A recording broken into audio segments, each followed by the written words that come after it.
தயா booster இணைந்து வழங்கும் ஊர் செய்திகள்.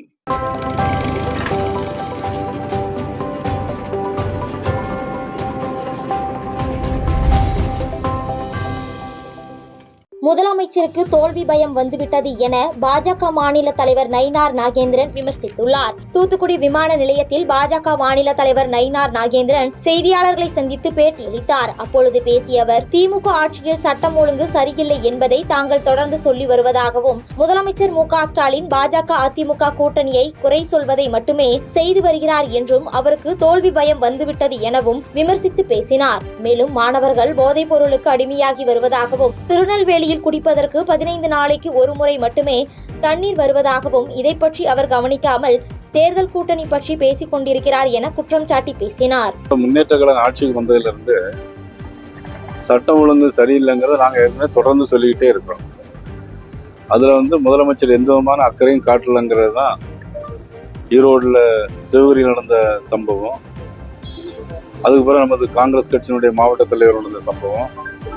அவங்களுடைய முழு மூச்செல்லாம் முதலமைச்சர் எதுல பேசிட்டு இருக்காங்க அப்படின்னா, முதலமைச்சருடைய அக்கறை பூரா எதுல இருக்கு அப்படின்னா, பாரதிய ஜனதா கட்சி அண்ணா திமுக கூட்டணி இதை பத்தி தான் குறை சொல்லிட்டே இருக்காங்களே தவிர, நீங்க டெய்லி பத்திரிக்கை பாருங்க, நேற்று நடந்த பாராட்டு விழால கூட முதலமைச்சர் அதுதான் சொல்லியிருக்காங்க. அது சட்டம் ஒழுங்கு சரியில்லை, மாணவர்கள் போதைப் பொருள் பழக்க வழக்கத்துக்கு அடிமையாயிட்டு இருக்கிறாங்க, எல்லா கிராமங்களிலும் குடிப்பதற்கு தண்ணீர் இல்லை. திருநெல்வேலி மாவட்டத்தில் கூட, திருநெல்வேலி மாநகரில் பார்த்தோன்னா குடிக்கிறதுக்கு தண்ணி 15 நாளைக்கு ஒருக்க வருது. கன்னியாகுமரி மாவட்டத்தில் குடிக்கிறதுக்கு தண்ணீர் இல்லை.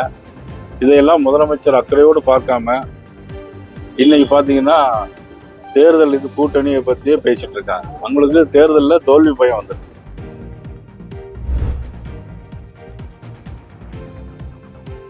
நீட் தேர்வு விலக்கு குறித்து திமுக அரசு தீவிர முயற்சிகளை மேற்கொண்டு வருகிறது என்று மதிமுக பொதுச் செயலாளர் வைகோ தெரிவித்துள்ளார். கோவை விமான நிலையத்தில் மதிமுக பொதுச் செயலாளர் வைகோ செய்தியாளர்களை சந்தித்து பேட்டியளித்தார். அப்பொழுது பேசிய அவர், பகல்காமில் 26 அப்பாவி பொதுமக்கள் தீவிரவாதிகளால் சுட்டுக் கொல்லப்பட்ட சம்பவம் வேதனையை அளிக்கிறது என்றும், அதே நேரத்தில் முஸ்லிம் இளைஞர்கள் சிலர் துணிச்சலுடன் செயல்பட்டு மீதமுள்ள மக்களை பாதுகாப்பாக மீட்டெடுத்த செய்தி மனதுக்கு ஆறுதல் அளிக்கிறது என்றும் தெரிவித்தார்.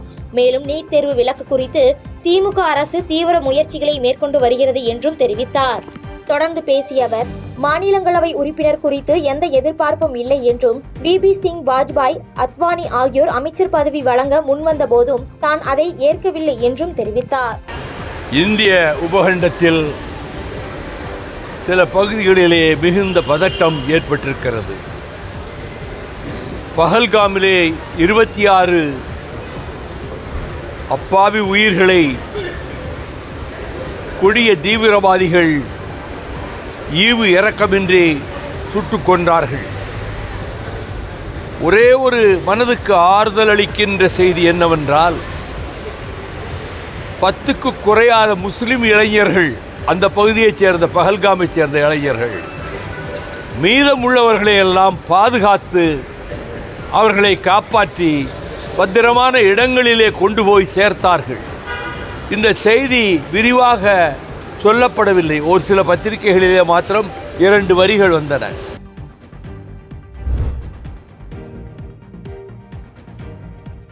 மத பயங்கரவாதத்திற்கு எதிராக தமிழக அரசு நடவடிக்கை எடுக்க வேண்டும் என நாடாளுமன்ற உறுப்பினர் வானதி ஸ்ரீனிவாசன் வலியுறுத்தியுள்ளார். கோவையில் மக்கள் சேவை மையம் தன்னார்வ அமைப்பு மற்றும் தனியார் மருத்துவமனை சார்பில் சட்டமன்ற உறுப்பினர் வானதி ஸ்ரீனிவாசன் தலைமையில் இலவச மருத்துவ முகாம் நடைபெற்றது. இம்முகாமில் புளியக்குளம் மற்றும் சுற்றுவட்டார பகுதிகளைச் சேர்ந்த பொதுமக்கள் கலந்து கொண்டு இலவச மருத்துவ ஆலோசனைகளை பெற்றனர். தொடர்ந்து இந்நிகழ்ச்சியில் கலந்து கொண்ட பின் செய்தியாளர்களை சந்தித்த பாஜக தேசிய மகளிர் அணி தலைவி வானதி ஸ்ரீனிவாசன், தமிழகத்தில் குற்ற செயல்கள் அதிகரித்து வருவதாகவும், இதை பற்றி கவலைப்படாத திமுக முதலமைச்சர் மு க ஸ்டாலினுக்கு பாராட்டு விழா நடத்தி தங்களை தாங்களே ஏமாற்றிக் கொண்டு வருகின்றனர் என்று குற்றம் சாட்டி பேசினார். மேலும் வன்முறைக்கு ஆதரவாக செயல்படாமல் மத பயங்கரவாத வன்முறைகளுக்கு எதிராக பிரதமர் மோடி மேற்கொள்ளும் நடவடிக்கைகளுக்கு ஆதரவாக தமிழக அரசு துணை இருக்க வேண்டும் எனவும் தெரிவித்துள்ளார். ஒரு தீவிரமான செயலாக்க திட்டங்கள் என்று இல்லாத காரணத்தினால் சட்டம் ஒழுங்கு என்பது தமிழகத்தில் கேள்விக்குறியாகிக் கொண்டே இருக்கிறது. ஆனால் இவற்றை பற்றி கவலைப்படாத திராவிட முன்னேற்றக் கழக அரசு மாநிலத்தினுடைய முதல்வருக்கு பாராட்டு விழா நடத்தி தங்களை தாங்களே ஏமாற்றிக் கொண்டிருக்கிறார்கள். கல்வித்துறையிலே இதோ இங்க அரசு கலைக்கல்லூரி முன்னாள் அதிமுக ஆட்சி காலத்தில் கொடுக்கப்பட்டு இந்த கட்டடம் திறப்பு விழா பண்ணிட்டோம்னு சொல்லிட்டு அதுக்கப்புறம் எங்களுக்கு பேப்பரை பார்த்து தான் தெரியுது. எப்போ திறப்பு விழா பண்ணாங்கன்னா ஏதோ ஒரு டேட்டை சொல்கிறாங்க. இந்த தொகுதியோட சட்டமன்ற உறுப்பினர் எனக்கும் தெரியல.